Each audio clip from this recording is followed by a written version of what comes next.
Jesus. உங்கள் மத்தியிலே வந்து ஆண்டுடைய ஊழியத்தை செய்வது எனக்கு சந்தோஷம். கர்த்தர் நம்முடைய மத்தியில் இருக்கிறார். மேடையில் இருக்கிற எல்லா தலைவர்களுக்காக, ஊழியர்களுக்காக, விசுவாசிகளுக்காக கர்த்தரை துதிக்கிறேன். கர்த்தருடைய வார்த்தைக்கு நாம் போகலாம்.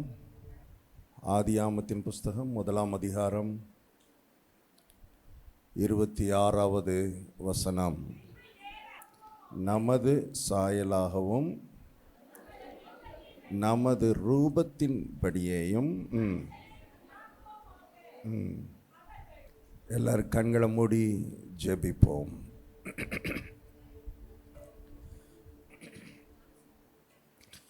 கண்டேன் கல்வாரியின் காட்சி, கண்ணில் உதிரம் சிந்துதே. கண்டேன் கல்வாரியின் காட்சி, கண்ணில் உதிரம் சிந்துதே. அன்பான அண்ணல் நம்மேசு நமக்காய் பட்ட பாடுகள். அன்பான அண்ணல் நம்மேசு நமக்காய் பட்ட பாடுகள். கண்டேன் கல்வாரியின் காட்சி, கண்ணில் உதிரம் சிந்துதே.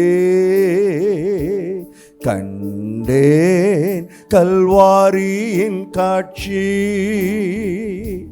கண்ணில் உதிரம் சிந்துதே. அன்பான அண்ணல் நம்மேசு நமக்காய் பட்ட பாடுகள். அன்பான அண்ணல் நம்மேசு நமக்காய் பட்ட பாடுகள். கல்வாரி மலை மீதிலே கள்ளர்கள் மத்தியிலே, கல்வாரி மலை மீதிலே கள்ளர்கள் மத்தியிலே, சிலுவையில் அறைந்தனரே உனக்காய் ஜீவனை விட்டார். சிலுவையில் அறைந்தனரே உனக்காய் ஜீவனை விட்டார். கண்டேன் கல்வாரியின் காட்சி, கண்ணில் உதிரம் சிந்துதே. கண்டேன் கல்வாரியின் காட்சி, கண்ணில் உதிரம் சிந்துதே. அன்பான அண்ணல் நம்மேசு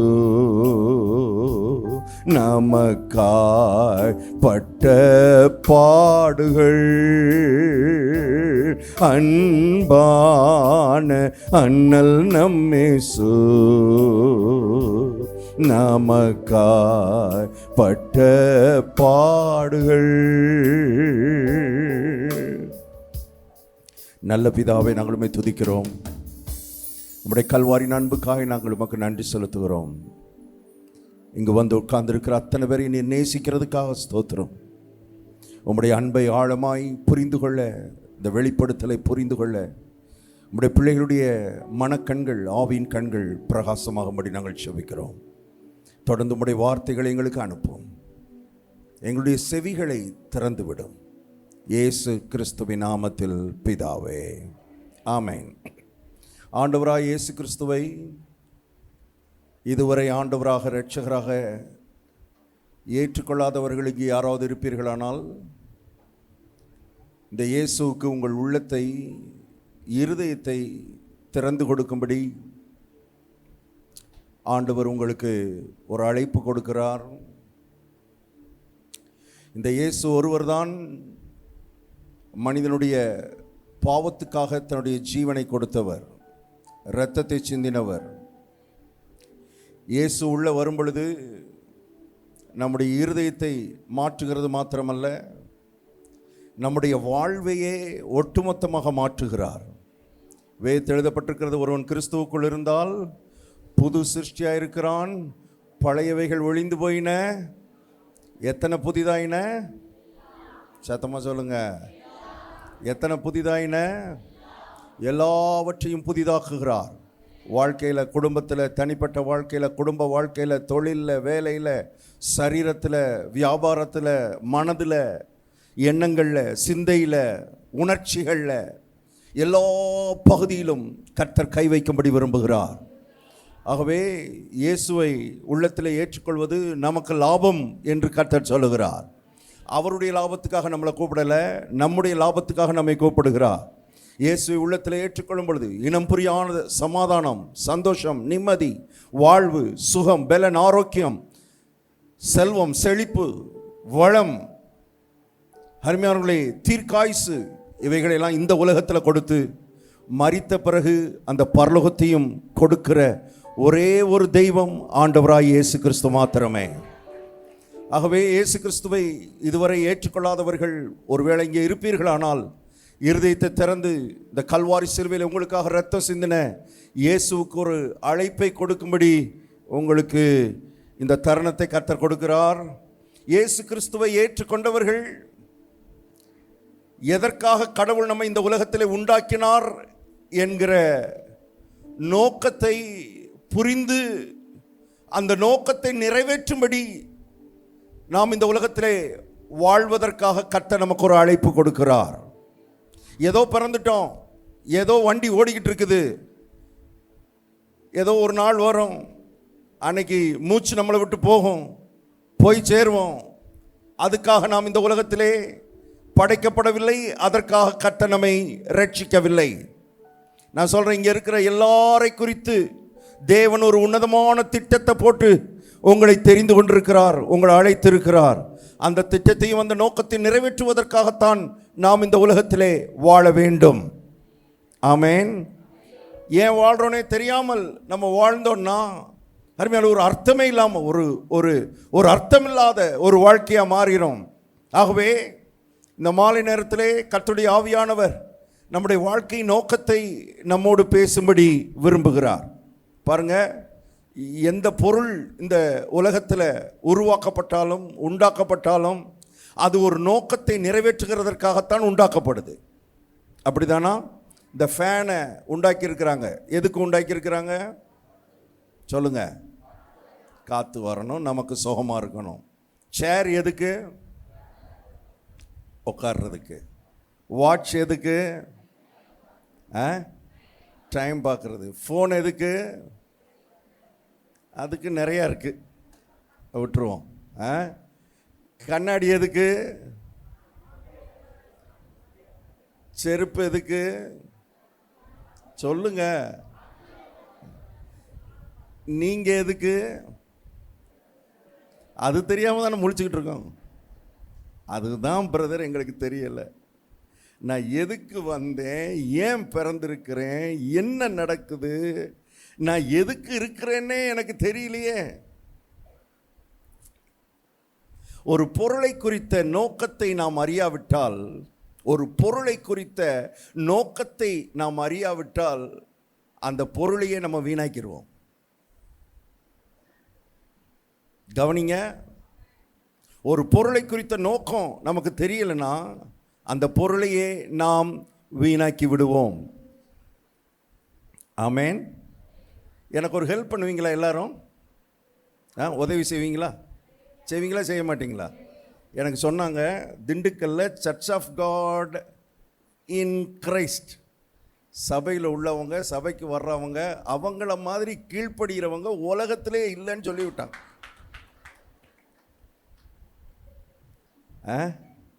கீழ்ப்படுவீங்களா? செய்வீங்களா? பிரசங்கம் முடிகிற வரைக்கும் யாரும் அங்கங்கே எந்திரிக்கப்படாது இனிமேல்.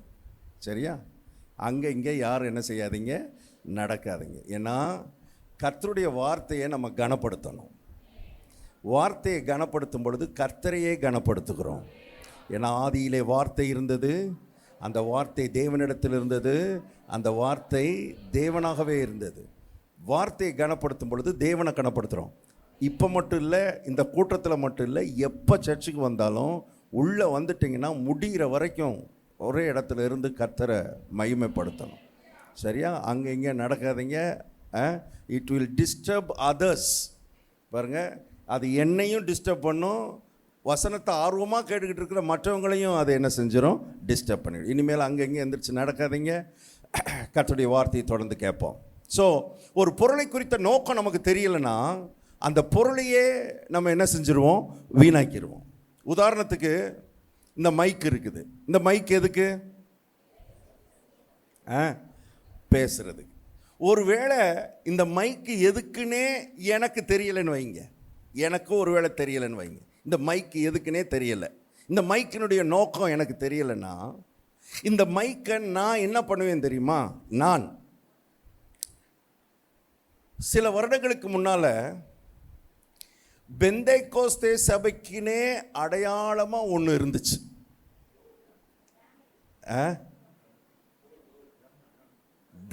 ட்ரம்மு கொட்டு.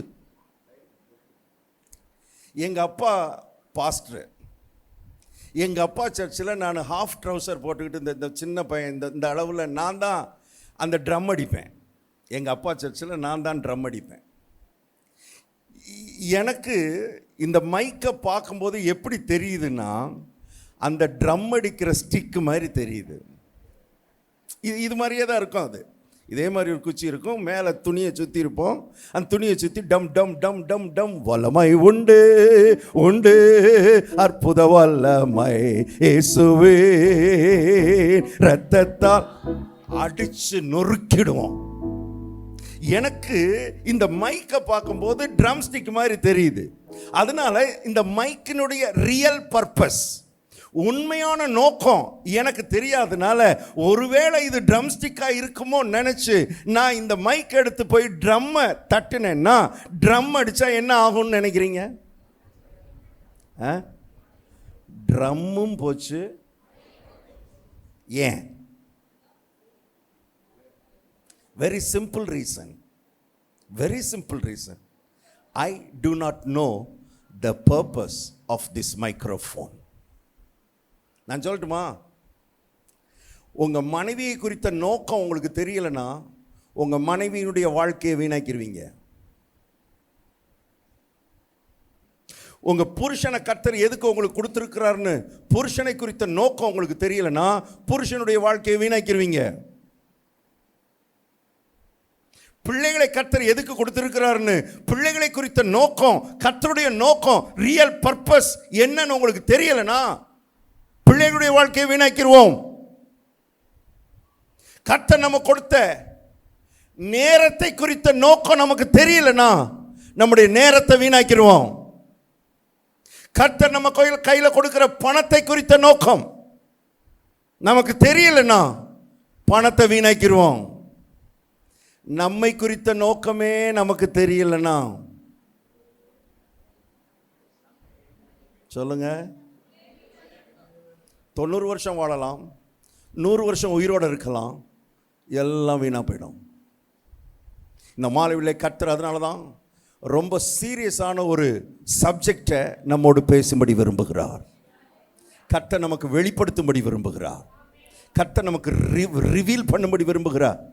கர்த்தர் நம்மோடு இடைப்படும்படி விரும்புகிறார். எத்தனை பேர் ஆண்டவருடைய சத்தத்தை கேட்கணும்னு விரும்புறீங்க? நம்முடைய தேவன் பேசுகிற தேவன். Our God is a God who speaks to his people.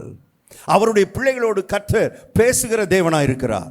ஆதாமோடு பேசினவர், ஆபிரகாமோடு பேசினவர், சாமுவேலோடு பேசினவர், தாவீதோடு பேசினவர், சாலமோனோடு பேசினவர், எலியாவோடு பேசினவர், எலிசாவோடு பேசினவர், பேதுருவோடு பேசினவர், யோவானோடு பேசினவர். இன்றைக்கும் அதே தேவன் ஜீவனுள்ளவராய் உண்மை உள்ளவராய் நம்மோடு பேசுகிற தேவனாய் இருக்கிறார். நான் சொல்றேன், இந்த மாலை நேரத்தில் கர்த்தர் உங்களோடு பேசுவார். நான் சொல்லட்டுமா, அவர் வாயிலிருந்து ஒரு வார்த்தை வந்தா உங்க ஒட்டுமொத்த வாழ்க்கையும் தலைகளை மாறிடும். கர்த்தருடைய ஆவியானவர் சொல்லுகிறார், one word from the mouth of God. ஒரே ஒரு வார்த்தை. ஒரு பெரிய பிரசங்கம் இல்லை, இந்த பிரசங்கத்துக்குள்ளிருந்து வருகிற உங்களுக்குனே ஒரு வார்த்தை வரும். உங்களுக்குனே கர்த்தர் ஒரு ரேமா வார்த்தையை அனுப்புவார். ஒரே வார்த்தை, அது உங்களுக்குனே வரும். அந்த ஒரு வார்த்தையை கேட்ச் பண்ணிடணும், அந்த ஒரு வார்த்தையை பிடிச்சிடணும். ஆண்டவரே, என்னோடு பேசுகிற இந்த வார்த்தைக்காக உமக்கு ஸ்தோத்திரம் கேட்டீங்கன்னா, நான் சொல்லட்டுமா, கானா ஒரு கல்யாண வீட்டில் திராட்சரசம் குறைபட்ட பொழுது இயேசு அவர்களுக்கு என்ன கொடுத்தார் அப்படின்னு கேட்டால், எல்லாரும் திராட்சரசம் கொடுத்தார்னு சொல்லும்போது வேதம் சொல்லுகிறது, இயேசு திராட்சரசத்தை கொடுக்கவில்லை, வார்த்தையை கொடுத்தார். வார்த்தை திராட்சரசத்தை கொண்டு வந்தது. சீமோன் பேதுரு இரவெல்லாம் மீன் பிடித்தும் ஒரு மீன் கூட பிடிக்காமல் அவன் காலையில், அருமையானவர்களே, வலை வெறுமையா, படகு வெறுமையா, பாக்கெட்டு வெறுமையா, மனசு வெறுமையா அங்கே இருந்த பொழுது இயேசு அவனுக்கு என்ன கொடுத்தார்னு கேட்டா, உலகமெல்லாம் அவனுக்கு மீனை கொடுத்தார்னு சொல்லும் பொழுது வேதம் சொல்லுகிறது, இயேசு வார்த்தையை கொடுத்தார். அந்த வார்த்தை கலிலேயா கடலில் இருக்கிற அத்தனை மீனையும் கொண்டு வந்து பேதுருவினுடைய வலையில போட்டது. கர்த்தருடைய ஆவியான இந்த மாலை நேரத்தில் சொல்லுகிறார், அதே வல்லமையுள்ள வார்த்தை இந்த மாலை நேரத்தில் உன்னை நோக்கி வருகிறது. உன் அவமானத்தை நீக்கும்படி, உன் நிந்தையை நீக்கும்படி, உன் தலைகுனிவை மாற்றும்படி, உன் தலையை நிமிர பண்ணும்படி, காலமெல்லாம் நீ அழுது கொண்டிருக்கிற உன் அழுகையிலிருந்து கர்த்தர் உன்னை வெளியே கொண்டு வரும்படி அதே வல்லமையுள்ள வார்த்தை, the same word from the same God, அதே தேவனிடத்திலிருந்து அதே வல்லமையுள்ள வார்த்தை உன்னை நோக்கி வருகிறது இந்த மாலை நேரத்தில். catch it, receive it. அதை பிடிச்சுக்கோ, வார்த்தையை பிடிச்சுக்கோ, கவனமா கேளு, கருத்தொன்றி கேள். கவனிங்க. ஆகவே நோக்கம் நமக்கு தெரியலனா we will waste our whole life. பரமையானவர்களே, வேஸ்ட் பண்ணிடுவோம். கர்த்தர் சொல்றாரு, இங்க இருக்கிற ஒரு ஆளு கூட வாழ்க்கையை வீணாக்கிடக்கூடாது, ஒரு நபர் கூட வாழ்க்கையை வீணாக்கிடக்கூடாது. எதுக்காக நீங்கள் அனுப்பப்பட்டீர்களோ, எதுக்காக இந்த உலகத்துக்குள்ள தேவனால் அனுப்பப்பட்டீர்களோ, எதற்காக இந்த பூமியில் அனுப்பப்பட்டு, நான் சொல்லட்டுமா, நீங்கள் நானும் இந்த உலகத்தில் பிறந்தவர்கள் அல்ல, நீங்கள் நானும் இந்த உலகத்திற்கு அனுப்பப்பட்டவர்கள். இயேசு இந்த உலகத்தில் பிறந்தவர் அல்ல, இயேசு இந்த உலகத்திற்கு அனுப்பப்பட்டவர். அவருக்குள்ளே இருக்கிற நாமும், அவரை ஏற்றுக்கொண்டிருக்கிற நாமும் இந்த உலகத்திலே பிறந்தவர்கள் அல்ல, எல்லாரை போல பிறந்தவர்கள் அல்ல. நீங்கள் நானும் ஒரு நோக்கத்தை நிறைவேற்றும்படியாய், ஒரு திட்டத்தை முடிக்கும்படியாய், ஒரு பணியை செய்து முடிக்கும்படியாய் பரலோகத்தின் தேவன் உங்களை என்னையும் அனுப்பி இருக்கிறார். ஆகவே என்னத்தையும் எல்லாரும் போல நானும் வேலை செஞ்சேன், எல்லாரும் போல நானும் பணத்தை சம்பாதிச்சேன், எல்லாரும் போல நானும் ஒரு வீட்டை கட்டினேன், எல்லாரும் போல ஒரு கல்யாணத்தை முடித்தேன், பிள்ளைகளை பெற்றேன், ஏதோ வண்டி ஓடிக்கிட்டு இருக்கு. கேட்டால் மக்கள் சொல்கிறாங்க, இங்கே சொல்கிறாங்களான்னு தெரியல, மதுரையில் எப்படி இருக்கீங்க கேட்டால், ஏதோ வண்டி. அந்த வண்டி எதுக்கு ஓடணும்? அப்படி ஒரு வண்டி ஓடணுமா?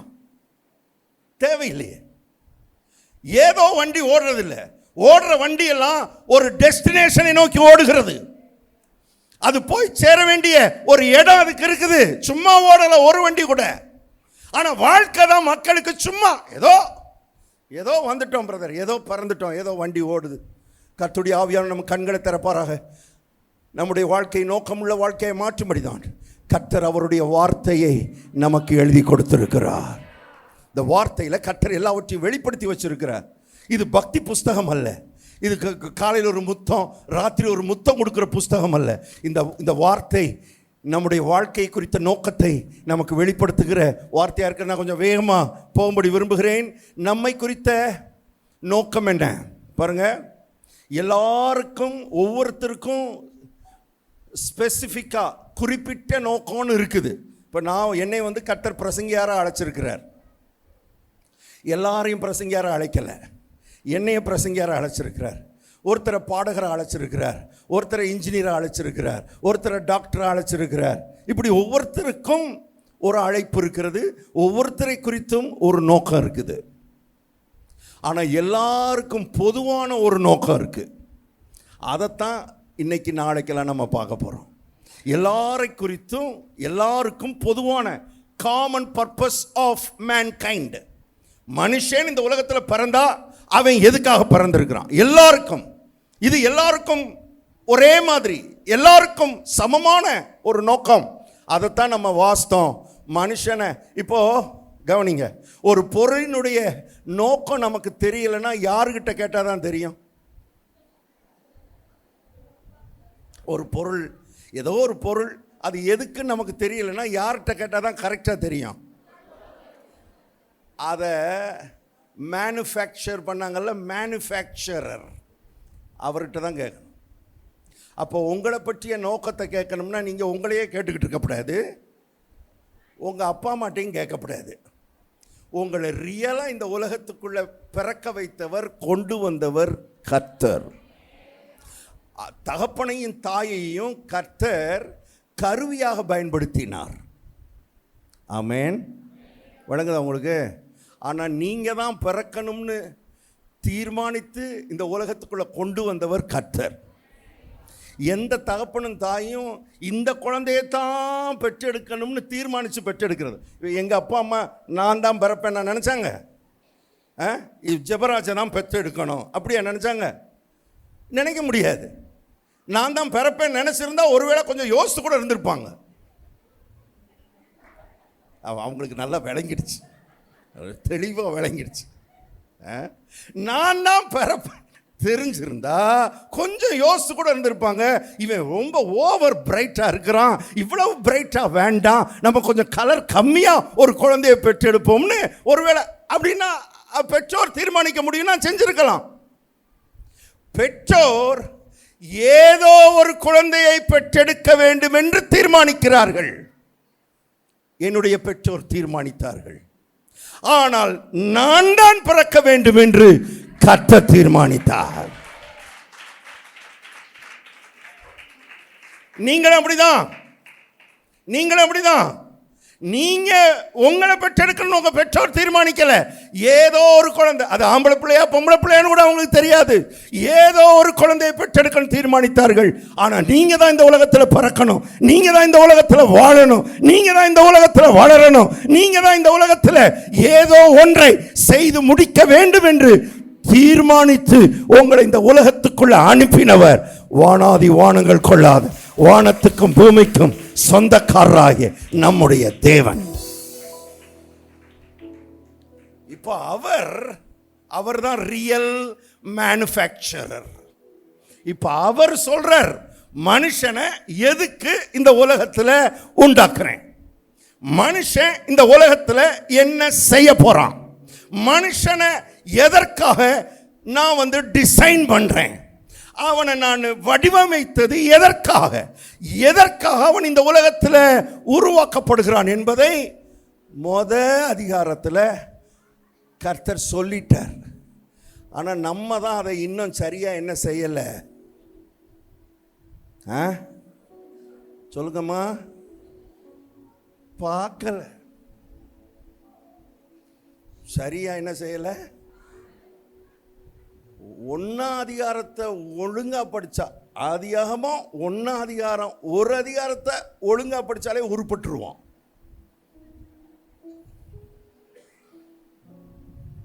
ரொம்ப ஆழமெல்லாம் தேவையில்லை. ஒரு அதிகாரத்தை உருப்படியா ஒழுங்கா நல்லா படிக்கணும். எங்க வாசிங்க, எதற்காக கர்த்தர் மனுஷனை படைத்தார். வாசிப்போம் மறுபடி 1 அதிகாரம் 26வது வசனம் வேகமா.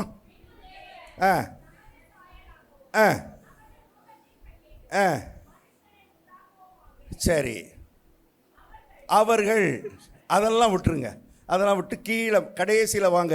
அவர்கள் என்ன செய்ய கடவர்கள்? நல்ல சத்தமா சொல்லுங்க. அளக்கடவர்களா? நல்ல, எனக்கு சத்தம் அப்படி கேட்குதே.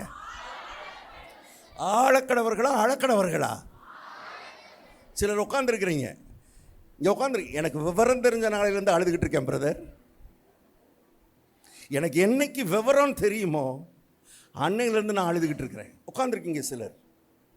என் வாழ்க்கை முழுவதும் கண்ணீர், என் வாழ்க்கை முழுவதும் வேதனை, என் வாழ்க்கை முழுவதும் துன்பம், துயரம், கண்ணீரின் வாழ்க்கை, கண்ணீரின் பாதை.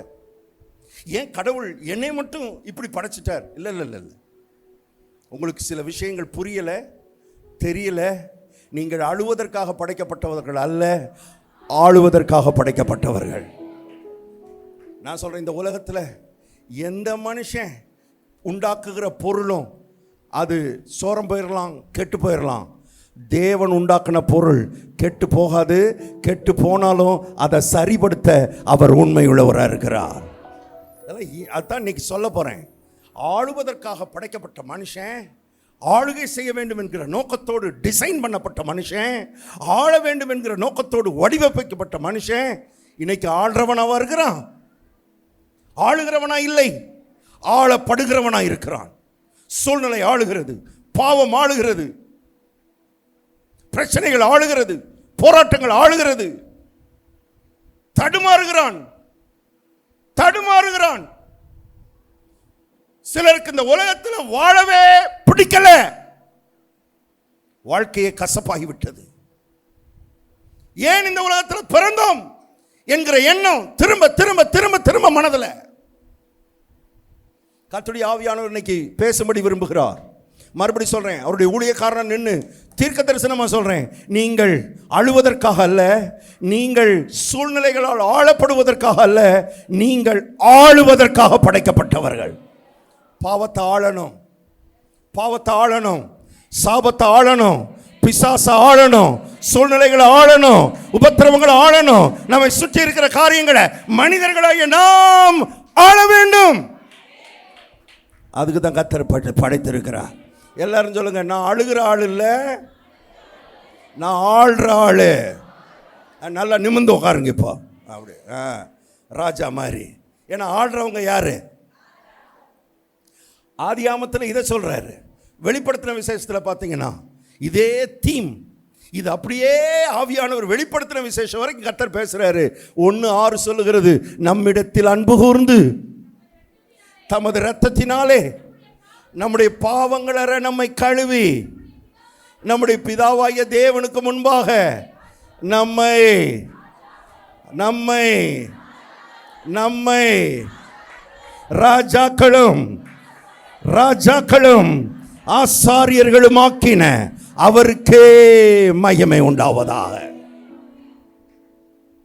பார்வை மாறணும், பார்வை. நான் இன்னும் ஒன்றும் இல்லை பிரதர், அடியேன்னு ஒன்றும் இல்லை, அடியேன்னு ஒன்றும் இல்லை, அடியேன் ஒன்றும் இல்லை ஒன்றும் இல்லைன்னு சொல்லி தான் ஒன்றும் இல்லாமல் போனேன். வாயை திறக்காத, இனிமேல் வசனத்தை கவனி, சூழ்நிலையை வச்சு பேசாத, வார்த்தையை கவனி, தேவனை கவனி. இப்போ இந்த மைக்கு பேசுறதுக்காக உண்டாக்கப்படும் பொழுது அதற்குரிய ஆற்றலை இதை உண்டாக்குனவங்க உள்ள வச்சுதான் இதை உண்டாக்குகிறார்கள். இல்லை, அது பேசணும், ஃபேன் சுத்தணும்னா அது சுற்றக்கூடிய ஆற்றல், அந்த திறன் உள்ள வைக்கப்படுகிறது. அதுபோல தேவன் மனிதனை படைக்கும் பொழுது இவன் ஆளக்கூடிய ஆற்றலை உள்ள வச்சுதான் கர்த்தர் படைத்தார். எப்படி வச்சார், எப்படி உள்ள வந்துச்சு, என்ன ஆச்சு, வேகமா சொல்ல போறேன், கவனிங்க. எப்படி உள்ள வந்துச்சுன்னு பாருங்க. உண்மையாய் ஆளுகிற தன்மை, ஆளுகிற ஆற்றல் உள்ள நபர் யார்? உண்மையா, ரியலா ஆளுகிற நபர் யார்? நம்முடைய தேவன். அதனால தான் அவரை ஆண்டவர் என்று சொல்லுகிறோம். ஆண்டவர்னா என்ன அர்த்தம்? ஆளுகிற, the one who rules, ஆளுகிறவர். அவர் எல்லாத்தையும் ஆளுகிறார். வானம், பூமி, சூரியன், சந்திரன், நட்சத்திரங்கள், கோடான கோடி நட்சத்திரங்கள், கோடான கோடி கோலங்கள், நம்முடைய கற்பனைக்கு எட்டாத அளவு. பாருங்க, அது சொல்றாங்க 20 லட்சம் கோடி கோலங்கள் இருக்குதான். எத்தனை? ஏதாவது கற்பனை பண்ண முடிஞ்சா வீட்டில் போய் ஒரு நைட்டு 11 மணி போல் கற்பனை பண்ணுங்க. சரியா? அந்த 20 லட்சம் கோடி கோலங்களில் ஒரு கோலம்தான் பூமி. அவர்தான் நம்முடைய தேவன். அத்தனை ஆண்டு கொண்டிருக்கிறார், அத்தனை ஆண்டு கொண்டிருக்கிறார். அந்த தேவன் மனிதனை மண்ணினால் உருவாக்கினார். வேதம் சொல்லுகிறது, மண்ணு பொம்மையை செய்கிறார்.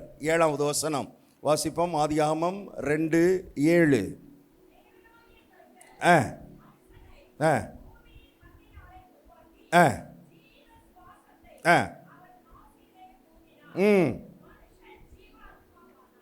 கவனிங்க, இவ்வளோ பெரிய தேவன் மனுஷனை ஒரு மண்ணு பொம்மையை உண்டாக்கி இப்போ அந்த மண்ணு பொம்மையை தூக்குறார். தூக்கணும்னா அவர் குனியணும். தேவன் குனிஞ்சாதான் மனுஷனை என்ன செய்ய முடியும்? தூக்க முடியும். குனிந்தார், தேவன் குனிந்தார். நான் சொல்லட்டுமா? கல்வாரி சிலுவையிலே நமக்காக இயேசு குனிந்தார். அவர் குனிஞ்சதுனால தான் நீங்கள் நானும் உயர்த்தப்பட்டோம், தூக்கப்பட்டோம். அதனால தான் பாடுகிறோம், குனிந்து தூக்கினீரே பெரியவர் ஆக்கினீரே, உமது காருண்யத்தால் பெரியவன் ஆக்கினீரே. குனிஞ்சார். இந்த மனுஷன் ஆக்குறதுக்காக தேவன் குனிஞ்சு அவனை தூக்கி அவன் நாசியில் அவன் மூக்கில் தன்னுடைய வாயை வச்சு ஊதினார். என்ன செய்தார்? சொல்லுங்க எல்லாரும். அப்படி ஊதின பொழுது தேவனுக்குள் இருந்த ஒன்று மனிதனுக்குள் சென்றது. கவனி, ரொம்ப முக்கியம், ரொம்ப முக்கியம். எப்போ பார்த்தாலும் மண்ணுன்னு பேசிக்கிட்டு இருக்கக்கூடாது. நான் மண்ணுங்க. மண்ணு தாங்க, சரீரம் மண்ணு. ஆனால் உள்ள இருக்கிறது பொக்கிஷம் இருக்கிறது. உள்ள கட்ட கொடுத்திருக்கிறாரே, அது தேவனுக்குள் இருந்த ஒன்று மனிதனுக்குள் வந்தது. என்ன வந்தது? எதை ஊதினார்? எதை ஊதினார்? அங்க எழுதப்பட்டிருக்கிறது. எதை ஊதினார்? சுவாசத்தை இல்ல, வெறும் சுவாசத்தை இல்ல. இன்னைக்கு அதான் பாயிண்ட். வெறும் சுவாசத்தை கர்த்தர் ஊதல. அகில உலகத்தில் இருக்கிற மக்கள் அப்படித்தான் யோசித்துக்கிட்டு இருக்கிறாங்க. வெறும் சுவாசத்தை ஊதல. பைபிளை நல்லா படிக்கணும். ஜீவ சுவாசத்தை ஊதினார். ஜீவன் கூட்டல் சுவாசம் இஸ் ஈக்குவல் டு ஜீவ சுவாசம்.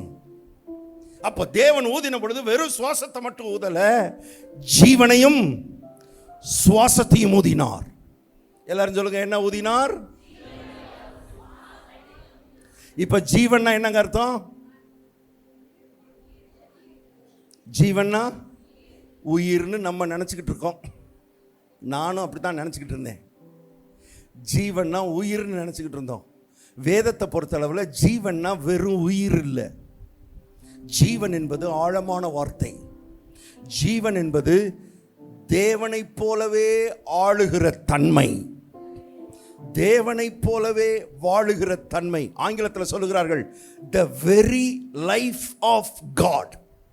தேவனுடைய அந்த வாழ்வு, தேவனைப் போலவே இந்த உலகத்திலே வாழுகிற தன்மை அந்த ஜீவனுக்குள்ள வச்சு அந்த ஜீவனை மனுஷனுக்குள்ள கொடுத்தார். அந்த ஜீவன் தான் மனுஷனை தேவனோடு இணைத்தது. அந்த ஜீவன் தான் மனுஷனை தேவனோடு உறவாட வைத்தது. அந்த ஜீவன் தான் மனுஷனை தேவனோடு ஐக்கியப்பட வைத்தது. அந்த ஜீவன் தான் அவனுக்கு சமாதானத்தை கொடுத்தது. அந்த ஜீவன் தான் அவனுக்கு சந்தோஷத்தை கொடுத்தது. அந்த ஜீவன் தான் அவனை ஆள வைத்தது. எல்லாத்துக்கும் காரணம், சத்தமா சொல்லுங்க, மறுபடி சொல்லுங்க, ஜீவன். இது வெறும் உயிர் இல்லை, ஆழமான ஒன்று, அதை காட்டிலும் மேலான ஒன்று. இப்ப மனுஷன் எப்ப பாவம் செஞ்சானோ, எப்போ கர்த்தருக்கு விரோதமாய் கர்த்தர் செய்யக்கூடாதுன்னு சொன்னதை செஞ்சானோ, கர்த்தருக்கு விரோதமாக மீறுதல் அவனுக்குள்ள வந்துச்சோ, அப்போ என்ன நடந்துச்சு தெரியுமா? என்ன நடந்துச்சு தெரியுமா? தேவன் கொடுத்த ஜீவன் வெளியே போயிடுச்சு, சுவாசம் மட்டும் ஓடிக்கிட்டு இருக்கு. கவனி, கவனி, ரொம்ப முக்கியம். என்றைக்கு மனிதன் பாவம் செஞ்சானோ அன்னைக்கு ஜீவன் வெளியே போயிடுச்சு. சுவாசம் இருக்கா? இருக்கு, சுவாசம் இருக்கு. இப்ப ஜீவன் வெளியே போனதுனால தேவனோடு உறவு கொள்ள முடியல, தேவனோடு ஐக்கியம் கொள்ள முடியல, சமாதானம் இல்லை, சந்தோஷம் இல்லை, எதையுமே அவனால் என்ன செய்ய முடியல, ஆள முடியல, அடிமையாகி போனான். இத்தினோண்டு பீடிக்கு அவன் என்ன ஆயிட்டான்?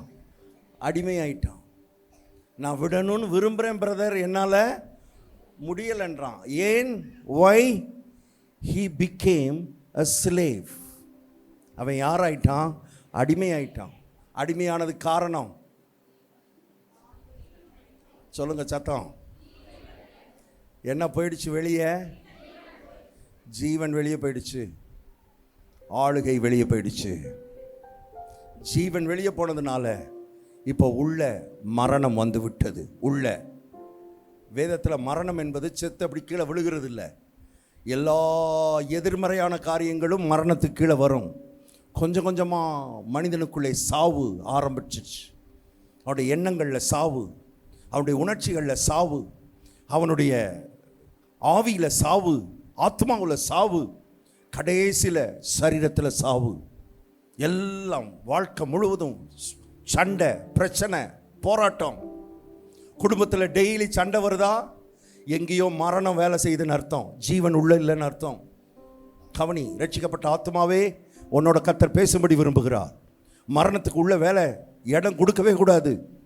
கவனிங்கள், மரணம்னா செத்து விழுகிறது இல்லை. வேதத்தின்படி மரணம் என்பது எல்லா நெகட்டிவ் திங்ஸ், இந்த உலகத்தில் இருக்கிற எல்லா விதமான எதிர்மறையான காரியங்கள், மனிதனை அழிக்கக்கூடிய, மனிதனை வாழ விடாமல், மனிதனை சந்தோஷப்பட விடாமல், மனிதனை சமாதானமாக இருக்க விடாமல் என்னெல்லாம் மனிதனுடைய வாழ்க்கையை தாக்குகிறதோ எல்லாம் மரண சக்தி.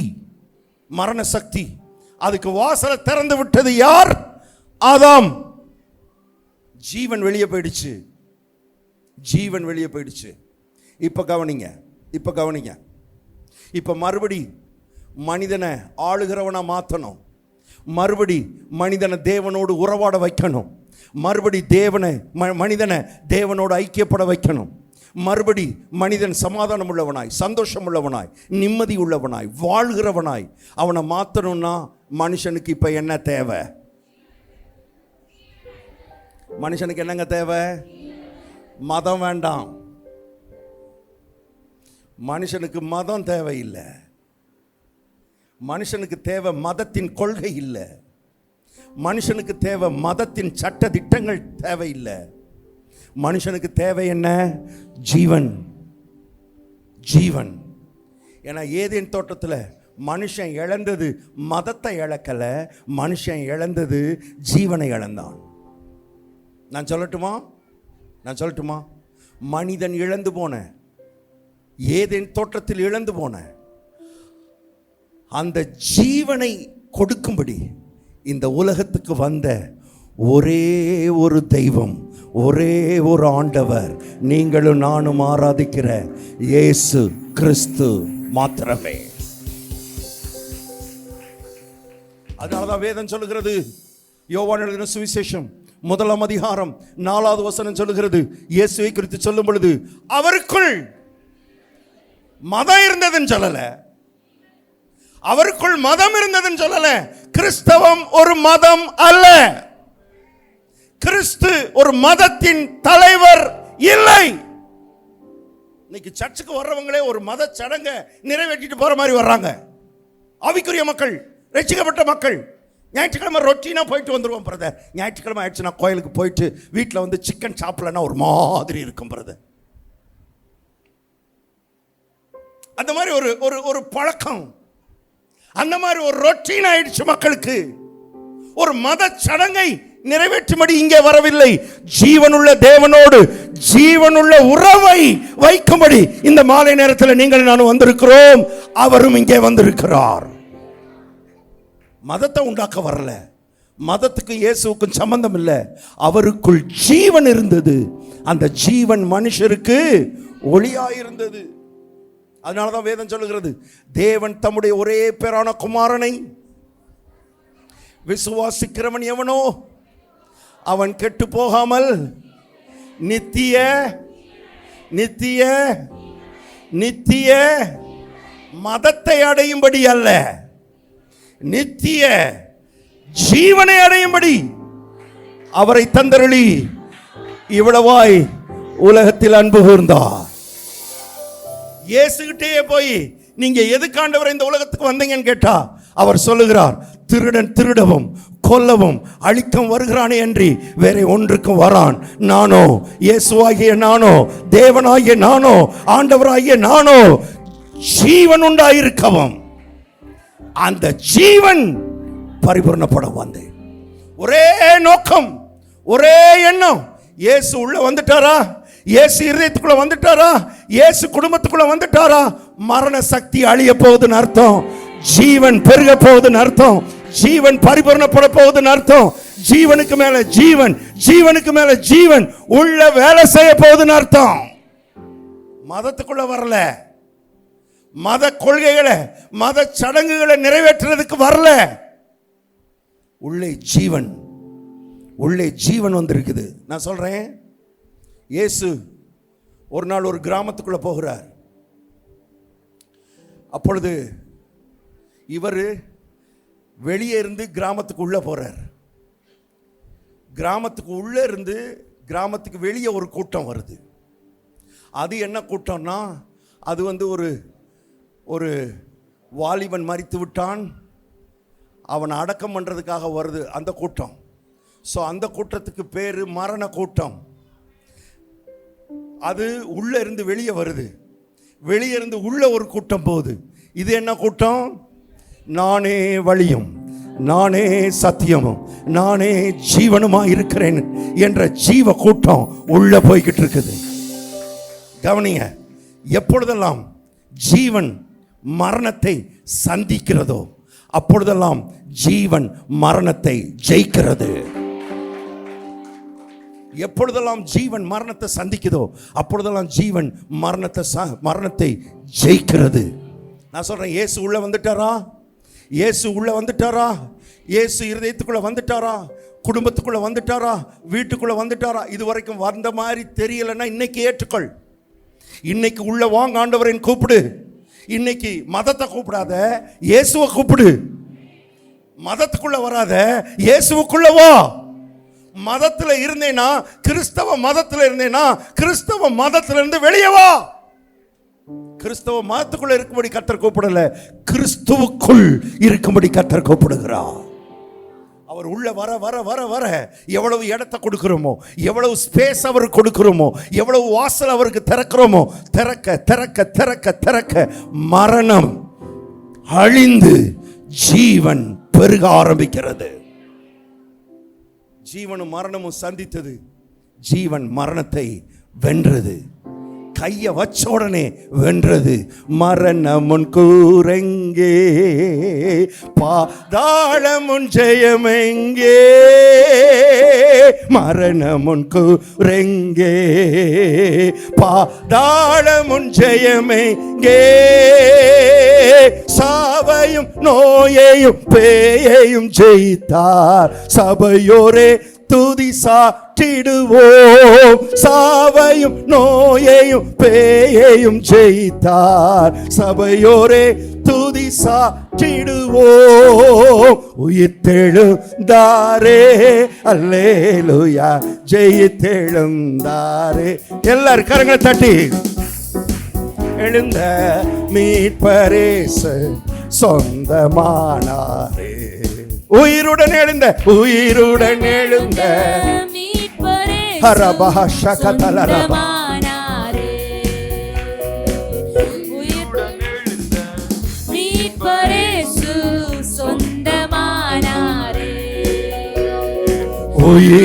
உயிர்த்தெழுந்தாரே, மரணமுன் கூரெங்கே, பாதாளமுன் ஜெயமெங்கே. அரபாஷேகதோ சாவையும் நோயையும் பேயையும் ஜெயித்தா, சபையோரே துதி சாற்றிடுவோம்.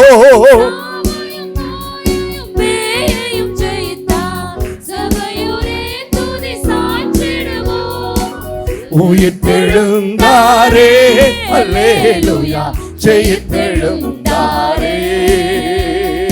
உயிருடன் எழுந்த மீட்பரேசு சொந்தமானாரே.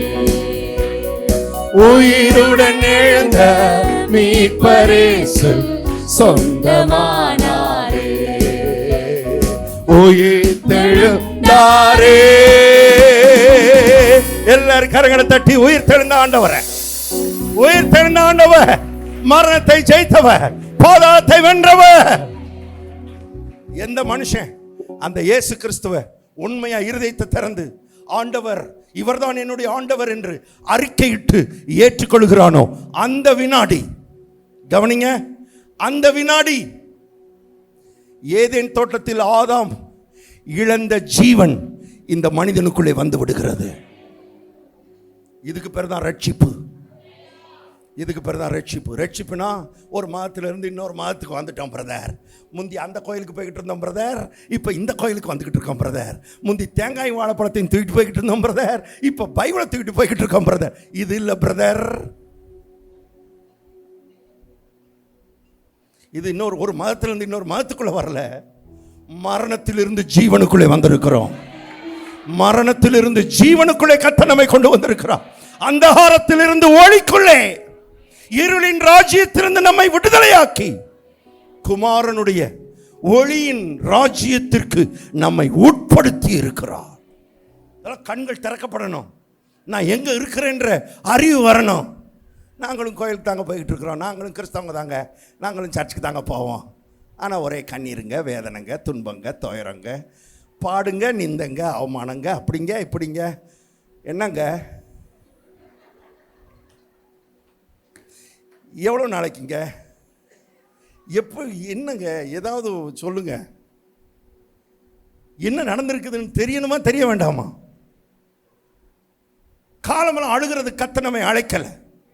கர்த்தர் சொல்லுகிறார், உன் அழுகையெல்லாம் நான் வாங்கிக்கிறதுக்கு தான் உன்னை என்கிட்ட கூப்பிட்டு இருக்கிறேன். உன்னுடைய கண்ணீரெல்லாம் நான் வாங்கிக்கிறதுக்கு நான் ரெடியா இருக்கிறேன். அவர் உங்களை விசாரிக்கிறவரானபடியால் உங்கள் கவலைகளை எல்லாம் அவர் மேல் எறிந்து விடுங்கள். அப்படிதான் போட்டிருக்கு. இல்ல வைத்து விடுங்கள் தமிழ்ல. ரியலா என்னன்னா எரிஞ்சிரு, தூக்கி எரிஞ்சிரு. அதுக்கப்புறம் அதை பக்கத்திலே போகாத, எடுக்காத. ஏன்னா அதை சுமக்கிற ஒரு தெய்வம், உயிருள்ள தெய்வம் உள்ளே இருக்கிறார். அது மாத்திரம் இல்ல, உள்ள ஜீவனை கொடுத்திருக்கிறார். வேதத்தில் எழுதப்பட்டிருக்கிறது, குமாரனை உடையவன் ஜீவனை உடையவன், குமாரன் இல்லாதவன் ஜீவன் இல்லாதவன். இயேசு கிறிஸ்துவை ஆண்டவராய் ஏற்றுக்கொண்டவர்கள் எத்தனை பேர் இருக்கிறீங்க? கரங்களை உயர்த்தி ஒரு அலையிலே சொல்லுங்க. அப்போ உங்களுக்குள்ள என்ன இருக்குது? உங்க தெருவில் இருக்கிற எல்லாருக்கும் சுவாசம் மட்டும் ஓடிக்கிட்டு இருக்கு, ஆனா உங்களுக்குள்ள மட்டும்தான் ஜீவ சுவாசம் ஓடிக்கிட்டு இருக்கு. தமது ஜீவனை எனக்கும் அளித்து ஜீவன் பெற்றுக்கொள் என்று உரைத்தார். தமது ஜீவனை எனக்கும் அளித்து ஜீவன் பெற்றுக்கொள் என்று உரைத்தார். ஆனந்தமே பரமானந்தமே, இது மாபெரும் பாக்கியமே. ஆனந்தமே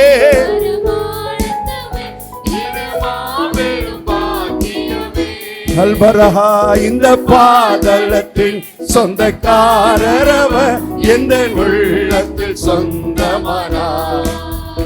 இந்த பாதலத்தின் சொந்தக்காரரவர் எந்த உள்ளத்தில் சொந்தமானார். அப்ப இயேசு உள்ள வந்துட்டாருன்னா என்ன வந்துருச்சு?